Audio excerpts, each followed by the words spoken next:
All right, everyone, welcome back to Automotive Anatomy. So today's topic that I want to touch base on is what are some of the books that you've been reading, if you read, and if you don't, do you listen to anything on audiobooks or through podcasts, I don't know, YouTube or whatever. For me, some of the books that I'm going to mention, it really touches, in different topics that, again, I'm really into, like finances, autobiographies, and just, I guess, real events and real facts and things like that. So the first one that I can think of is The Richest Man in Babylon. I did not read that book. I actually did the audiobook on YouTube. And I'm glad I didn't read it because the way it's written from very, very old school type of grammar and things like that. In essence, it's a way of budgeting. The story pretty much is based on an individual who doesn't know how to manage his money. He meets somebody else who gives him all these different lessons about wealth management, but they use examples from way back then. For those that don't know, Babylon is a city that is mentioned in the Bible. I don't really read the Bible, but it just caught my attention just because of some of the research that I did on financial books, and that book just kept popping in and out. So after I was like, you know what, let me just get the audiobook on YouTube. Let me just search it up, and I found it. It's actually very interesting. If you like finances, if you like learning about wealth management, definitely recommend it.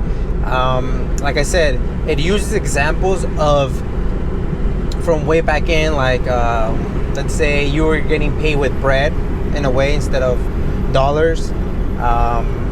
Obviously they didn't have any social media or things like that, but they believe on how to have your money work for you. So a lot of compound interest, or providing a service for somebody, so that way you can make money, and then once you get that money, to not just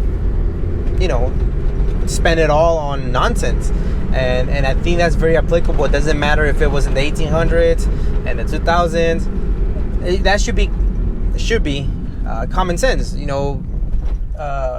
Don't spend every dollar that you make, because then you don't have opportunities to create, to save, to share, to give back, in essence. And so I think that if you guys really want to get in touch with that book, you should definitely, one, look it up through YouTube, and two, when you listen to it, I would say listen to it when you're 85% really focused, like, so if you're doing something else, because the language is very difficult, and it follows the same individual story, but he obviously interacts with different people, and you can get lost. You will get lost if you don't really pay attention. Like for me, like I usually like I said, do laundry and listen to stuff. For this one, I actually had to sit down when I was walking chubs and things like that. I would just kind of listen, because the language is very difficult.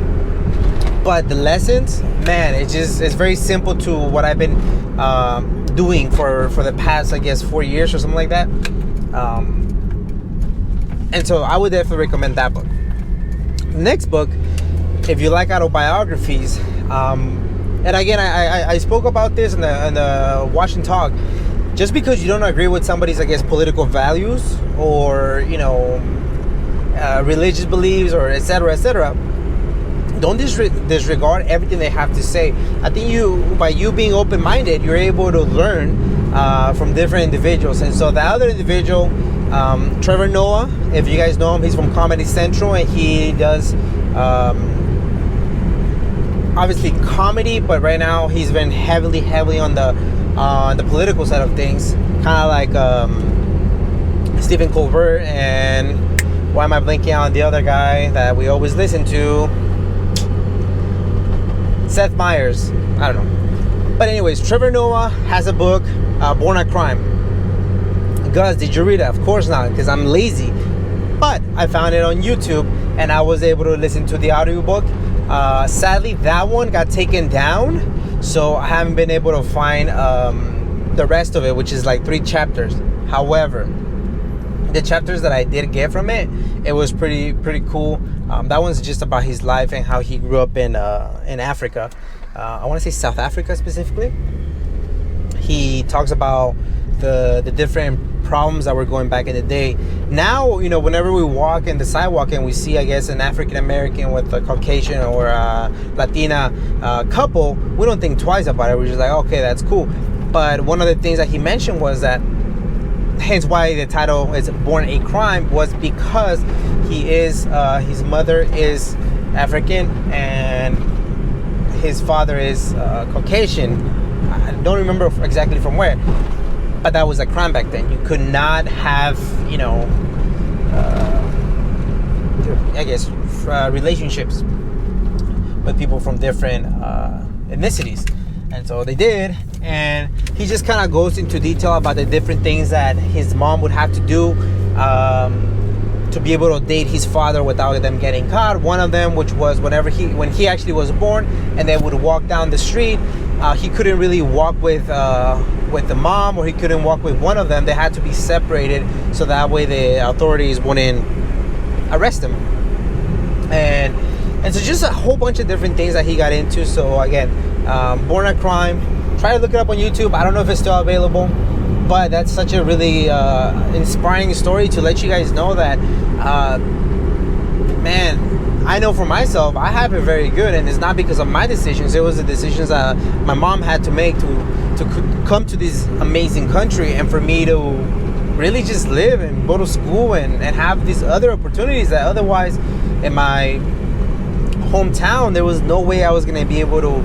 I probably would have reached a level of success, whatever that looked like, but nothing compared to here. And so that kind of brought me back when I was reading Trevor Noah's or listening to Trevor Noah's, like, man, like, yeah, we have it good here in the States. I think since we don't have real life experience, most of us, of a different country, we tend that we have it bad because McDonald's ran, ice cream machine never works or something, but yeah, that was definitely another video that really has since stayed with me, and I really enjoyed it.